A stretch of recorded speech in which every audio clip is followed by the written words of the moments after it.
Hi Timothy, it's Mrs. Sharada. I am going to walk through a couple of the mistakes you made on your practice test so that it can help you understand.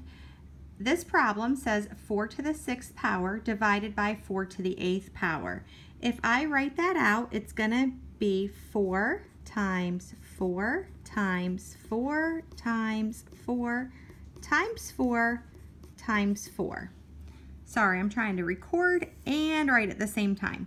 And then this one, we would have 4 times itself 8 times. 4, 5, 6, 7, 8. So if we don't want to multiply this whole problem out, if we see values on the top that are the same as values on the bottom, we can just cross them out. And technically these would all just turn to ones because it's like simplifying a fraction. And what we have left down here is 4 times 4. 4 times 4 is 16, so the denominator is 16. And since we've simplified and these are all ones, 1 times 1 is 1. So this whole problem, if you stretch it out, equals 1 over 16. Another way to do that is to say 4 to the 6th over 4 to the 8th. Well, if I know there are 2 more down here than up here, I don't have any left up here. This whole thing cancels out and I have 1. And over here, I don't have 4 to the 8th anymore. I just have 4 to the 2nd. So it's 1 over 4 to the 2nd power, which is equal to 1 over 4 times 4, which is 16. So it's 1 over 16. Once again, I apologize because I'm trying to record and write at the same time, so hopefully this makes sense. And on this side, oh my goodness, this problem looks really, really difficult. However, these negative exponents, these look tricky, but when I have a negative exponent, how I teach my students is if it's negative, we're just going to move it up to the top and make it positive.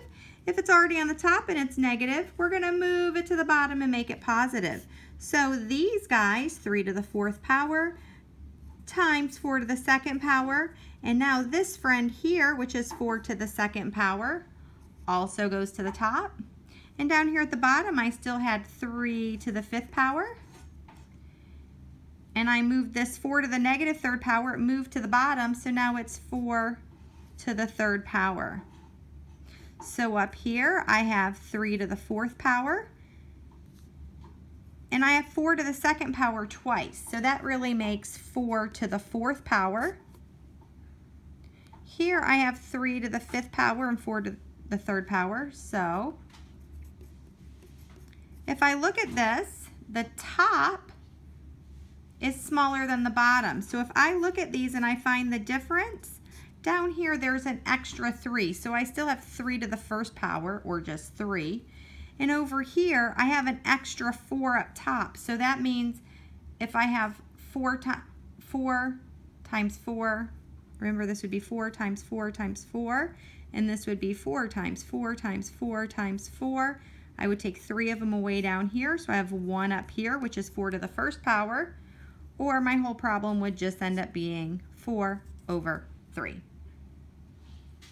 Let me pause you for just a minute, and I will record more in just a second.